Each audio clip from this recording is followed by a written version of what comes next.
Għadna fa' kontu xaw il-ġimgħa l-oħra, però bdejna il-pridka fuq il-muntanja, teżorerija ta' tagħlim illi nsibu fil-Vanġelu ta' Mattew, kapitlu 5-7, u dil-pridka tibda bil-beatitudnijiet, set ta' 8 sentenzi illi bihom Ġesu jiddeskrivi lid-dixxipli tiegħu. Il-ġimgħa l-oħra rajna l-ewwel waħda il-beatitudni li hija pedament għall-bqija. Imberkin il-foqra fl-ispirtu għax tagħhom jassaltna tas-smewwiet. Dawk li jarfu d-dejn tagħhom quddiem Alla huma dawk li propjament igawdu mill-sakrifiċċju ta' Kristu allura huma maħfura u introdotti fis-saltna tal-Alla. Illum se naraw il-5 li jmiss. Mattew 5, vers 4-8. Imberkin ix-xejjiera jew l-imniktin għax huma qatt ikunu mfarġin. Imberkin il-mansweti għax huma jirtu l-art. Imberkin il-ġewwieħa u l-għaċċana għas-sewwa jew għall-għajxien ġust għax huma qatt ikunu sodisfatti. Imberkin dawk li jħennu għax huma qatt jirċievu ħniena. Imberkin il-puri f'qalbhom għax huma qatt jaraw l-Alla. Missi smewwiet nitolbuk sabiex kif aħna nisimgħu kelmtek moqrija lilna, il-qalb tagħna tissaħħan u ta' bilħaq ikollna dik id-dispożizzjoni tajba biex nilqawha bl-umiltà, nilqawha bħala il-ħaġa neċessarja għal ruħna biex biha ngħixu, biex biha ngħaddu l-qudiem, biex isservina ta' dawl fil-mogħdija tagħna. Tolbuk għalhekk mulej biex mhux biss nisimgħu b'attenzjoni ma wkoll illi l-kuxjenza tagħna tkun imqanqla u narfu nirriformaw ruħna, inċedu dak li huwa dubjus, narmu dak li huwa ħażin fil-waqt li nxenqu għal dik il-ħajja li tonora lil feddej tagħna Sidna Ġesu Kristu. Amen. 8 sentenzi il-beatitudnijiet illi jiddeskrivu lilna l-koll. U jekk ma jiddeskrivinix allura għandna lok li aħna rridu naraw kif aħna għandna nirrikorru lejn Alla biex attwalment jaħdem dawn il-virtujiet li Ġesu jenfasizza u jixtieq jara fid-dixxipli kollha tiegħu. L-ewwel beatitudni tiddeskrivi stat ta' fatt. Imberkin il-foqra fl-ispirtu għax tagħhom is-salta ta' smewwiet. Diġà hija tagħhom. Dawk illi jarfu li huma morda ma jistgħux ifejqu l-anfushom, allura jirrikorru għand Ġesu, Ġesu jilqahom. Kull min imur għandu Ġesu ma jkeċċieħx il-barra imma iħaddnu jilqgħu. Is-salta ta' smewwiet hija tidher fost dawk in-nies illi jarfu l-awtorità ta' Ġesu Kristu fuq ħajjithom, Ġesu Kristu li kapaċi jaħfrilhom, Ġesu Kristu wkoll li kapaċi jderġihom u jwassalhom sal-wirt etern tagħhom. Però is-seba' l-oħra mbagħad, is-seba' beatitudnijiet l-oħra huma kollha wedi. Huma kollha wedi, importanti nifhmuha din. Għax anke jekk naqraw fuq tal-Bibja ta' Sajdon jew tal-Għaqda Biblika ma tidirx. Imma nnutaw kull darba qatt ikunu mfarġa, qatt jirtu l-art, qatt ikunu sodisfatti, qatt jirċievu ħniena, qatt jaraw l-Alla, kollha kemm huma. Ġesu qed jiddeskrivi l-qagħda tagħhom aktar l quddiem. L-aħjar ħajja tal-Kristjan mhix bħalissa. Bħalissa hija biss il-preparazzjoni Alla qed iħejjina bl-ispirtu tiegħu li qed jaħdem fina qiegħed jagħmilna kwalifikati biex meta naslu fil-preżenza tal-Alla nħossuna komdi u mhux nirrexu jew nkunu mistħija. L-iskop għala qegħdin hawnhekk hija biex Alla jippreparana għal dak il-smewwiet ġodda u l-art ġdida li huwa jagħti bħala wirt dejjemi il dawk illi huma tiegħu, il dawk li huwa ħatar minn qabel it-tissis tad-dinja. Mela, irridu nifhmu li l-Kristjan huwa persuna ta' tama, li jaf li qatt jirċievi ħafna aktar minn għand Alla. Dawn l-wedi illi iżommuna mexjin fid-direzzjoni tajba, jinkoraġġuna il għaliex Alla u l-weda tal-Alla ma tistax tfalli. Il-weda tal-Alla hija bonfatt. Hija kwestjoni ta' illi se sseħħ fil-futur, però Ġesu qiegħed wiegħed lid-dixxipli appuntu biex jagħmlilna kuraġġ, biex ma naqtawx qalbna, biex ma nejjewx fit-triq, imma nkomplu insusu, nkomplu nfittxu nimitawh bħalma urina li aħna foqra fl-ispirtu neħtiġuh kull mument għaż-żmien u l-eternità. Hekk ukoll issa bl-ispirtu tiegħu jkompli jaħdem fina. Imberkin ix-xejjiera dawk li jixru, mhux biss li huma mniktin imma jibku u huma imdejqa għalmi qed jgħid hawnhekk Ġesu. Imberkin ix-xejjiera għax huma għad ikunu mfarġa, għad ikunu komfortati. Dak iż-żmien ta' xejjir tagħhom għad jgħaddi u minflok għad ikollhom il-ferħ, għad jitlu fil-għena. Kważi imberkin ix-xejjiera hija kontradizzjoni. Ġesu qed jgħid huma ferħana n-nies li huma mniktin. Ma tantx tagħmel sens. Ma naraw kif Ġesu għandu ħabta jissorprendina bil-talim tiegħu u rridu nieqfu u nippruvaw nifhmu x'qed jgħid hawnhekk proprjament. Mhux kull min jali huwa mbierek. Il-kriminal li jkun seraq banku jinqabad jali. Imma mhux imbierek, vera jew le. Il-politiku li jitlef il-poter tiegħu jali, imma b'daqshekk mhux imbierek. Ġesu qed jirreferi għal nies partikolari illi jixru illi huma imnikta fil-fond ta' qalbhom minħabba dnub. Diġà beda biex imberkin il-foqra fl-ispirtu u ċoħ illi huma midjuna quddiem Alla. Issa dawn l-istess nies illi jarfu l-faqar tagħhom, illi jarfu x-xejn tagħhom, tajjeb, huma wkoll issibhom jixru, issibhom imnikta mħabba dnub u l-ħażen speċjalment tagħhom stess, imma wkoll minħabba nuqqasijiet f'ħuthom li jaraw illi forsi il-Knisja fejn huma jattendu m'għandix dik it-testimonjanza ta' qdusija u ta' separazzjoni mid-dinja daqskemm wieħed jixtieq. Aħna Alla poġġina fil-komunjoni tal-qaddisin ma' aħwa oħra illi daqskemm nistgħu nissaħħu daqshekk ieħor meta nħarsu madwarna jista' jkun hemm kawża ta' xejjir, kawża ta' ilment, kawża ta' dispjaċir, ta' biki.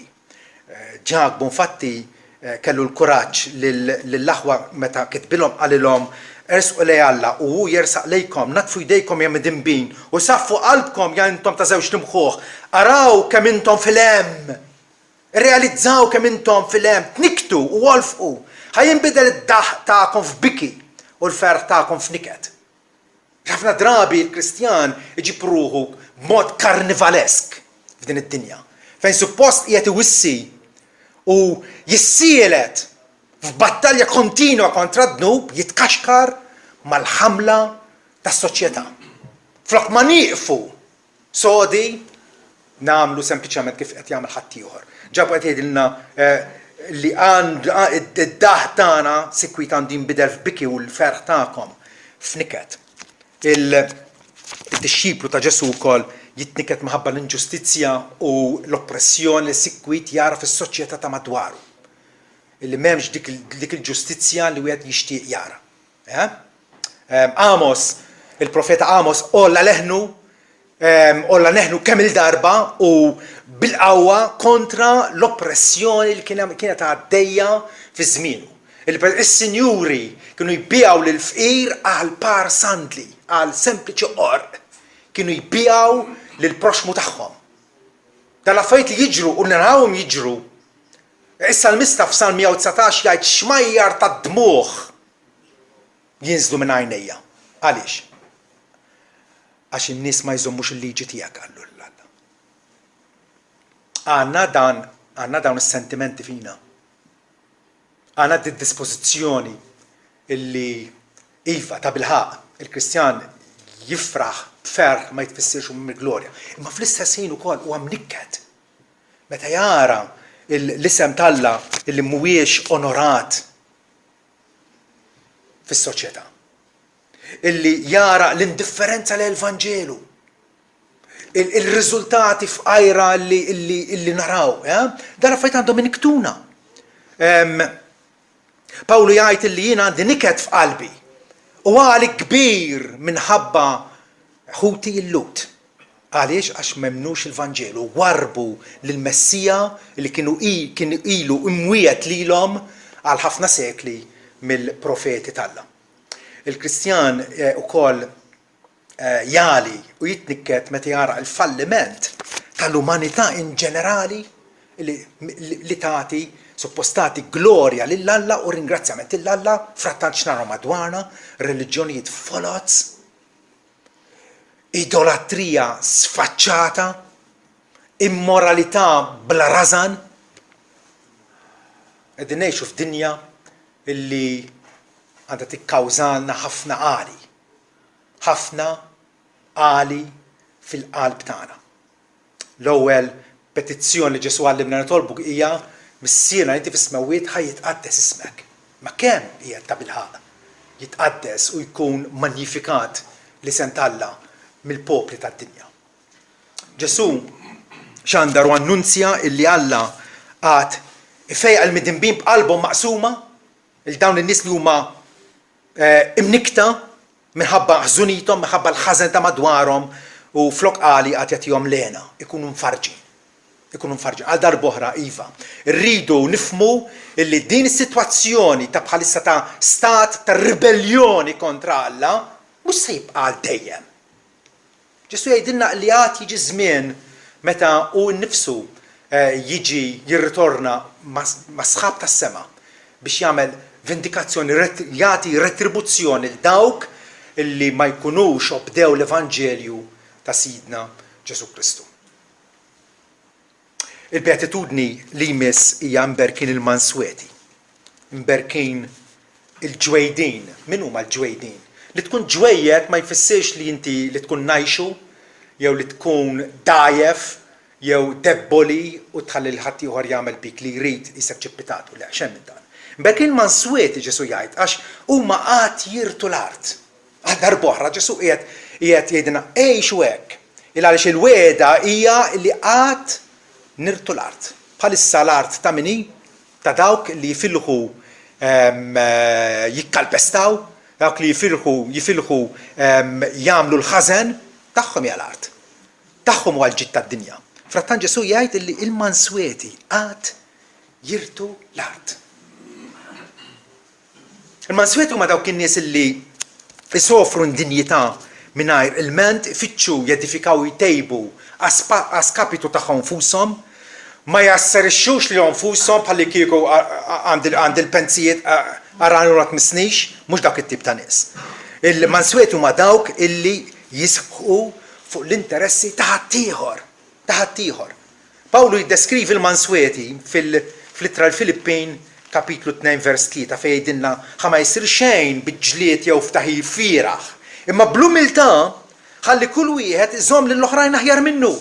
U la tfittxux kull wieħed dak li jaqblilkom, imma kull wieħed dak li jaqbel lil ħaddieħor ukoll. Bad ukoll fl-ittra Rumani jgħidilna li għandna nkunu devoti lejn xulxin, bl-imħabba fraterna, għatu preferenza lil xulxin fl-unur, titkabbrux bis-supervja, imma assoċjaw mal-umli, tkunux orrif fl-istima tagħkom fuskom. Ekku, il-manswet mhuwiex għaref fl-istima tiegħu innifsu, imma jaf li huwa jinsab taħt lid setana Alla.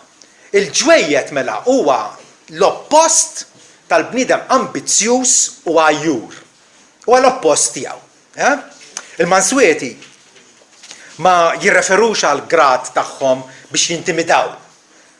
Ma ssibhom umli, ġentili, sottomessi lejn Alla. Sikwit huwa sorprendenti kemm Ġesu ma vvintax it-tagħlim tiegħu. L-għonet u stess jgħid illi kliemi mhux tiegħi ma tal-missil li bagħtni. Imma huwa sorprendenti forsi kemm Ġesu sikwit fit-tagħlim tiegħu jirrepeti dak li jkun diġà ingħad fit-Testament il-Qadim, fis-Salmi, fil-Profeti. Araw daqsxejn Salm 37 vers 11 jgħid. Iżda l-ġwejdin qatt jirtu l-art u jitax u bislim kotran. Bissa ħaġa. Il-ġwejdin għat jirtu l-art. Alla qiegħed jinkoraġġina illi għat jasal dak il-jum illi dawk in-nies li ma jisqux, ma jenfasizzawx id-drittijiet tagħhom, dawn Alla għat jarafhom. Alla għat jarafhom.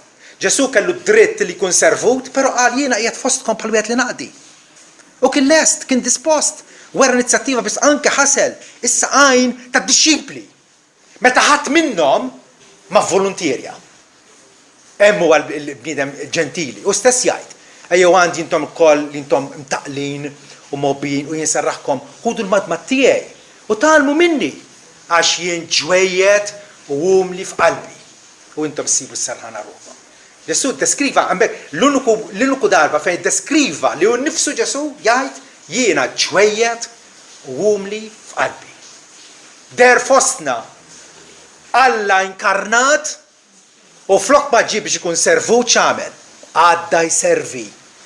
Hemm huwa l-bniedem, il-bniedem ġwejjed, illi jagħti id-drittijiet lil ħaddieħor però ma jfittixhomx għalih innifsu. Ma jfittixhomx għalih innifsu. Għandna l-każ sabiħ ta' Abram meta l-qabdejja tiegħu bdew jiġġieldu mal-qabdejja ta' Lot, in-neputi tiegħu, tajjeb, u Abram qallu aħna ħwa. Qallu ma nixaf għażel int il-merat fejn trid tmur. Tajjeb, jekk inti tmur lejn punent, jiena mmur lejn il-Lvant. Tajjeb, biex ma niġġildux bejnietna. U Abram ħares madwaru u għażel il-witat ta' Sodoma u Gomorra mar l-hemmhekk. Imbagħad Alla kelmu l-Abram u qallu erfa' għajnejk. U imxi li tramuntana u nofsinhar il-Lvant u l-Punent għax din l-art li fuq qed tirfes bħalissa qatt nagħtiha lilek. Abram ċeda dritt tiegħu lin-neputih. U Alla qallu din l-art qatt nagħtiha lilek. Il-każ ġwejjed fejn Pawlu mbagħad ikompli jispjega dil ħaġa fejn jgħid li Alla dakinhar ma wedux biss il-Kanan, il-Palestina, imma wedu li jkun werriet tad-dinja. Romani 4:13. Din id-dinja li Alla għad jirrinova, għad iġeddet. Għandha tkun l-amara tal-qaddisin tiegħu. Il-qaddisin bħalissa għaddejjin pellegrini minn hawn. Per Ġesu jgħidilna illi l-Mansweti għad jirtu l-art. Għad jirtu l-art fil-ħolqien ġdid li Alla għad jagħmel għal maħbubin tiegħu. Pietru jgħidilna li aħna skont il-weda nistennew smewwiet ġodda u art ġdida illi fihom tagħammar il-ġustizzja. Min ħajammar f'da smewwiet ġdid? In-nies ta' Alla illi bħalissa ssibhom ġwejdin. Issibhom Mansweti. Aktar minn hekk. Il-beatitudni li miss tajt il-imberkin, il-ġewwieħa u l-għaċċana għas-sewwa għax huma għad ikunu sodisfatti. Huma għad ikunu sodisfatti. Dawk li jixtiequ jgħixu f'kull aspett u f'kull ħin u f'kull post skont il-kmandamenti tal-Alla. Dan huma n-nies li huma għaċċana mhux jagħmlu s-sewwa meta jaqblilhom jew meta konvenjenti jew meta qegħdin quddiem in-nies. Ma jagħmlu s-sewwa għax hu sewwa u jonora lill-Alla. Jonora lill-Alla. Ġesu jiddeskrivina bħala nies li għandna l-ġuħ u l-għaċċ għas-sewwa. Aħna f'pajjiżna ningrazzja Alla ma tantx imbagħtu ġuħ, vera jew għaċċ. Għaliex l-ikel u x-xorb ma' kull kantuniera. Però meta forsi tiftakar f'xi każ meta kont vera għaċċan. X'kont taj dak il-ħin? Ħammur nara film? Ħammur niltaqa' maħlabit tiegħi? Meta jkollok l-għaġġ, tkun trid taqta' l-għaġġ. U xejn aktar. L-għaġġ iġielek tikkonċentra fuq u biss. Huwa intensiv. U qabel ma tissodisfa l-għaġġ, ma tkunx kuntent. Fil-ħajja tagħna minn ġurnata l-oħra. Minn ġimgħa l-oħra. Għandna din il-xenqa fina illi ngħixu akkosta kollox għal-ġieħ u l-unur ta' Sidna Ġesu Kristu.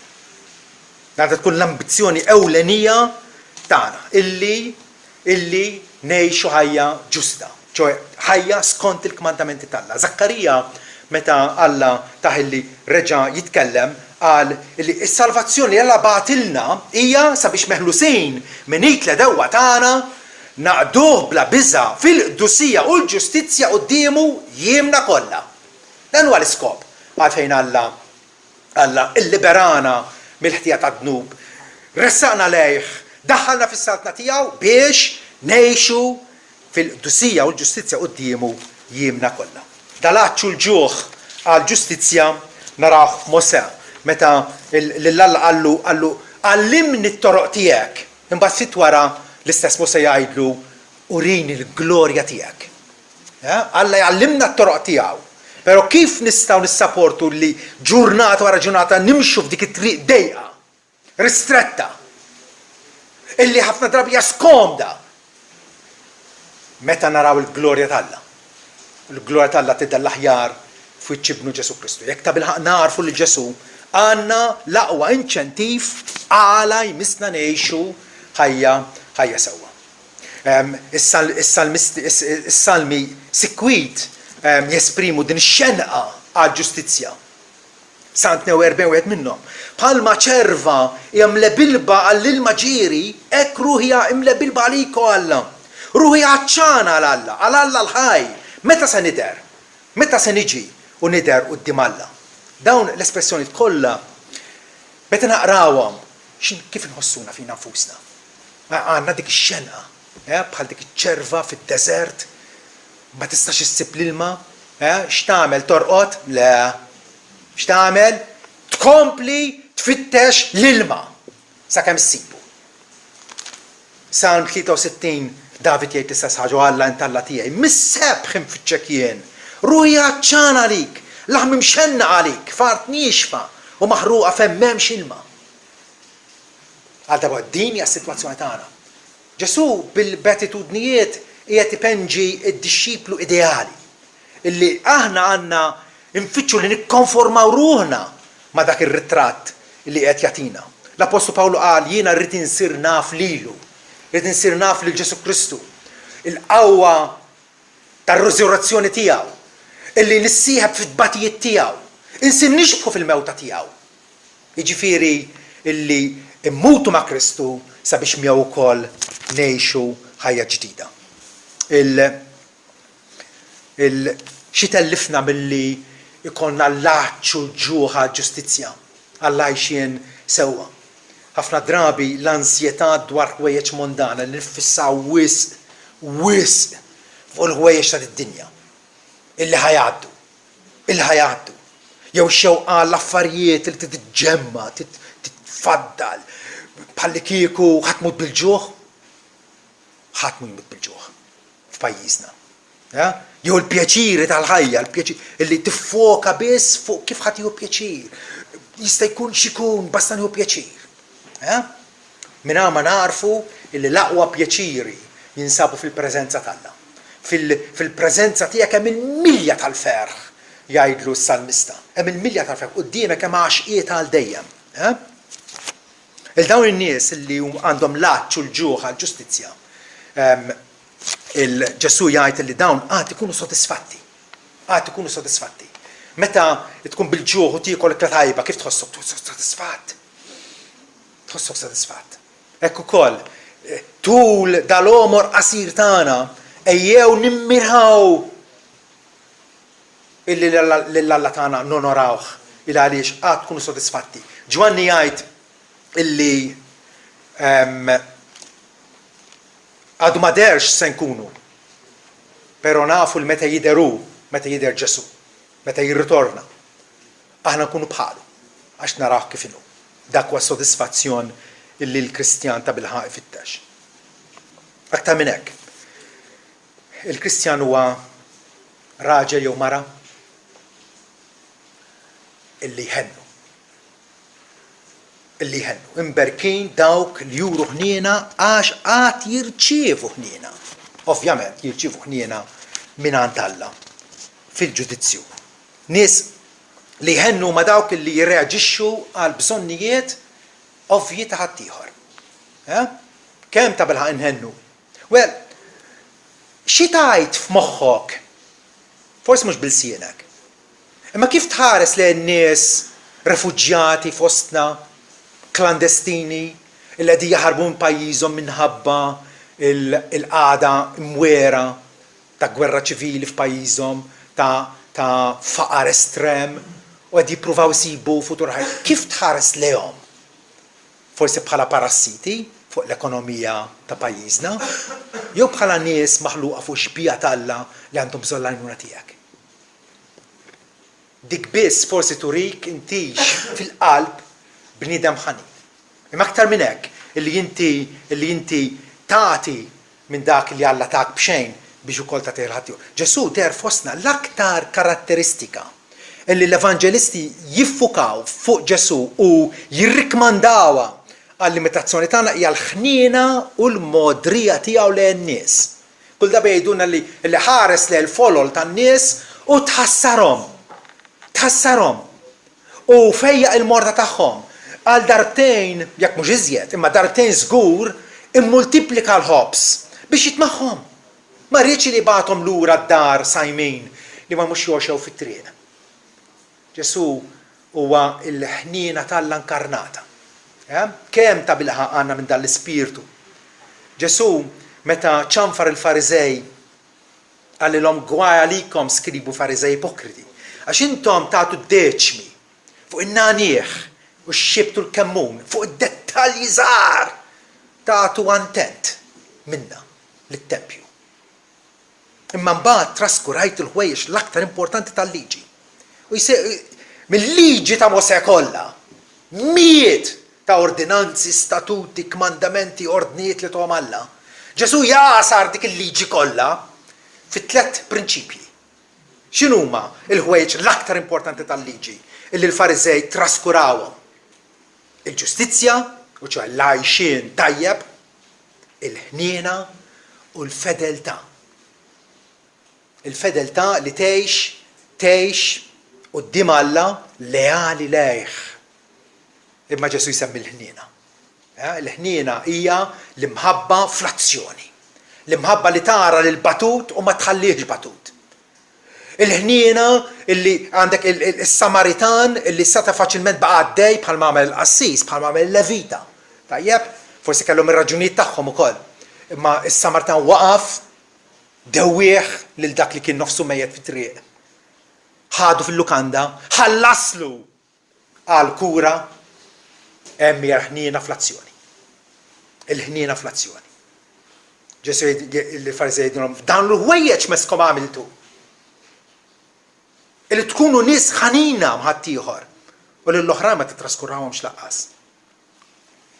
Fil-ġudizzju, dawn l-istess persuni li jkunu eżerċitaw ħniena mill-ħniena li jkunu rċevew minn Alla, jgħadduha wkoll il-ħaddieħor fil-ġudizzju Ġesu jgħid li dawn qatt jirċievu ħniena minn Alla. Alla jarafhom bħala tiegħu. Għandna x-xenarju tal-ġudizzju. Ġesu jiddeskrivih f'Mattew 25. Fejn jgħid illi il-sultan ipoġġi fuq it-tron tiegħu u jifret il-ġnus bħalma ra jifret in-naċ mill-mos.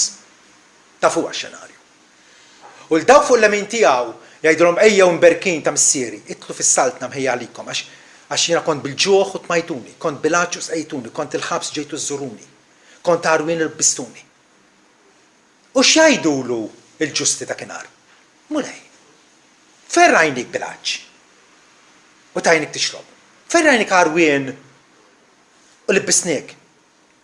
U l-mħallef Ġesu nnifsu jgħidilhom bħalma għamiltu fost l-iżgħar minn dawn.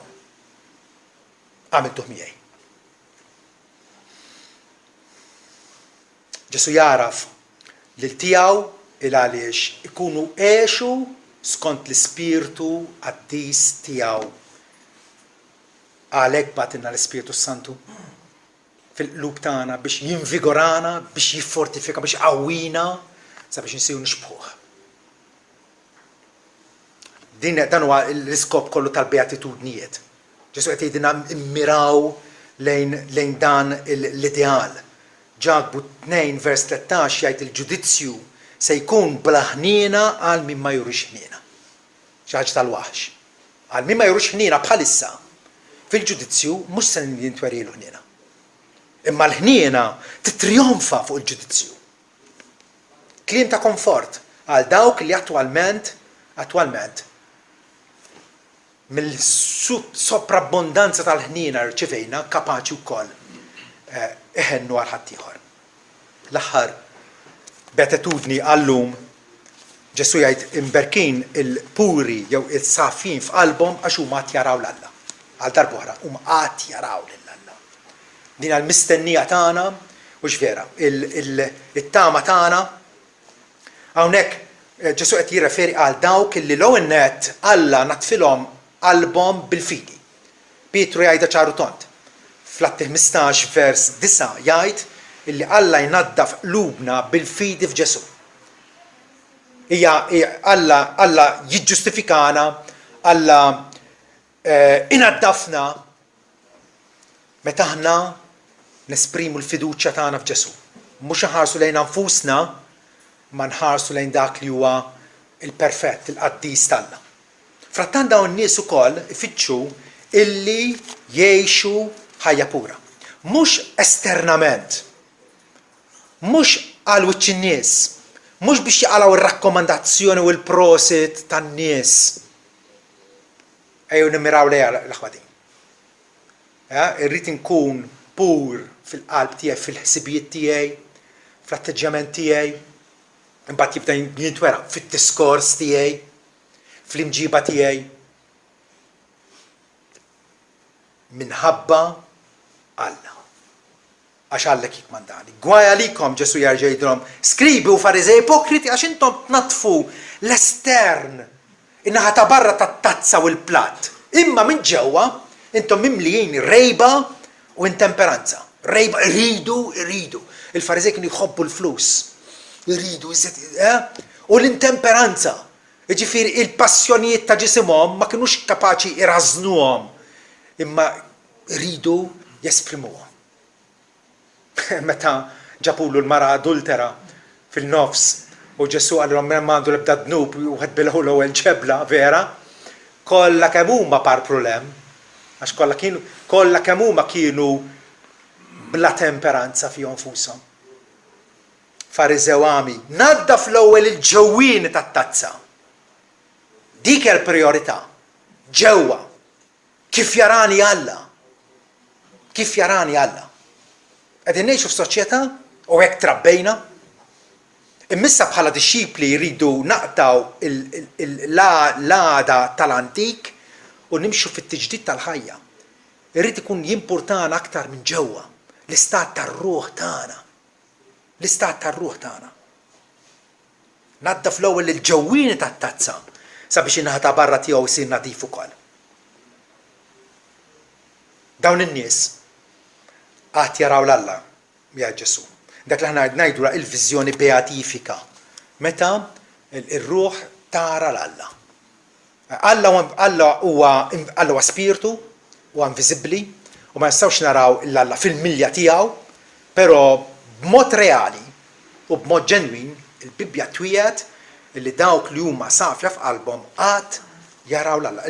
Infatti il-tip tal-Apokalissi hekk jispiċċa. Waħda mill-barkiet eterni tal-mifdija hija li huma jaraw il-wiċċu, wiċċ Alla ġifieri, u ismu jkun fuq ġbinhom. Identifikati mal-Alla u mal-possediment Alla li gawdu xirka miegħu għall-eternità. Bħalissa naraw bil-fidi x'vera. Bħalissa naraw bil-fidi l-Alla. U nemnu fih aktar mir-realtà tax-xemx li nistgħu narawha faċilment kuljum. Mingħajr Alla l-eżistenza tagħna ma tagħmel sens u hija inconceivably. Alla huwa r-realtà suprema. U minħabba Alla jeżistu kull ma jeżisti. U allura jekk Alla u Alla qaddis u li jiedu ċertament Alla jridhom ikunu qaddisin għax jien qaddis. Ġesu nerġa' ngħidilkom qed jagħtina dan ritratt biex iqanqalna, jimmotivana sabiex fejn hemm dawn nuqqasijiet forsi fenna fjena. Hemm l-immoralità sigrita f'qalbek, jew għandek qalbek jibsa kontra xi wħud u m'intix lesta taħfrilhom. Hemmhekk hemm bżonn nemendaw. Il-mixja Kristjana hija mixja ta' avvanz, mixja ta' mortifikazzjoni, li noqtlu d-dnub fina u nrawmu fina dawk il-virtujiet li jogħġbu lil Alla. Alla ċertament mhux se jiddiżappuntana. Dawk li jgħixu skont dan il-manifest li qed jagħtina Ġesu Kristu għad ikunu mimlija, għad ikunu sodisfatti, għad jitlu fil-wirt illi Alla ta' bilħaq wiegħed lil dawk kollha jħobbuh. Amen.